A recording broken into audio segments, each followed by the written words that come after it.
और अब आपको सीधे लेके चलते हैं स्टैचू ऑफ इक्वालिटी पर। श्री रामानुजाचार्य राष्ट्रपति की रामनाथ कोविंद भव्य प्रतिमा के लोकार्पण स्थापना करके जो देश में इतिहास रचा है, ऐसे श्री श्री जीयर स्वामी जी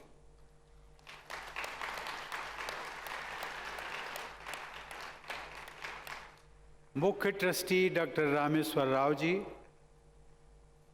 इस आयोजन से जुड़े मंचासीन अन्य पदाधिकारीगण, उपस्थित संत समाज, देवियों और सज्जनों, जय श्रीमन नारायण।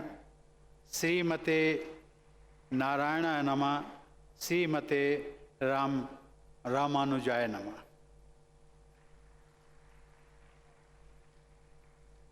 भारत के गौरवशाली इतिहास में भक्ति और समता के सबसे महान ध्वजवाहक भगवत रामानुजाचार्य की सहस्त्राब्दी समारोह के शुभ अवसर पर मैं सभी देशवासियों, विशेषकर श्री रामानुज के श्रद्धालुओं को हार्दिक बधाई देता हूँ।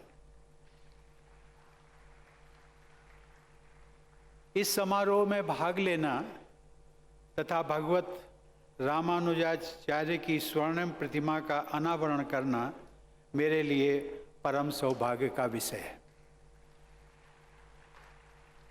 विगत 5 फरवरी को बसंत पंचमी के शुभ अवसर पर प्रधानमंत्री श्री नरेंद्र मोदी ने श्री रामानुजाचार्य की भव्य समता मूर्ति का लोकार्पण किया था। मेरी मान्यता है कि श्री रामानुज स्वामी जी की प्रतिमा से पवित्र इस क्षेत्र में 1035 कुंडों के श्री लक्ष्मी नारायण महायज्ञ तथा श्री 108 मंदिरों की प्राण प्रतिष्ठा से एक विशेष आध्यात्मिक ऊर्जा का सदैव संचार होता रहेगा। यह एक दैवी संयोग है कि इस क्षेत्र का नाम भी श्री रामनगर है।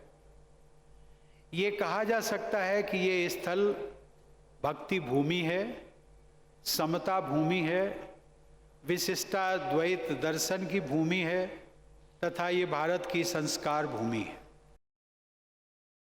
बौद्धिक आधार प्रदान किया। जैसा कि सर्वविदित है, अधिकांश आलवार संत पिछड़ी जातियों में जन्मे थे। श्री रामानुजाचार्य ने तथाकथित अछूत जाति के तिरुप्पन आलवार जैसे संतों की रचनाओं को वैष्णवों के वेद के रूप में सम्मानित किया। तथाकथित पिछड़ी जातियों के लोगों के लिए वैष्णव धर्म के द्वार खोलने का कार्य श्री रामानुजाचार्य ने ही किया। उन्होंने समझाया कि भक्ति सभी जाति भेदों से ऊपर है और ईश्वर की आराधना का सबको समान अधिकार होता है। उन्होंने तो यहाँ तक कहा था कि ईश्वर की भक्ति के लिए किसी पुरोहित वर्ग की जरूरत भी नहीं होती। श्री रामानुज स्वामी ने तत्कालीन समाज व्यवस्था में समता का संचार किया। उन्होंने वेदांत की बौद्धिकता में भक्ति के रस का मिश्रण किया। उन्होंने बुद्धि को हृदय से जोड़ा तथा अमूर्त को मूर्त से जोड़ा।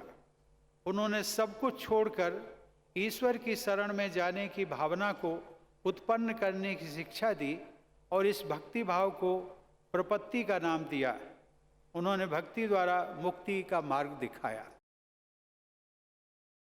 फिक्र आपकी, सोमवार से शुक्रवार रात 9 बजे सिर्फ TV9 भारतवर्ष पर।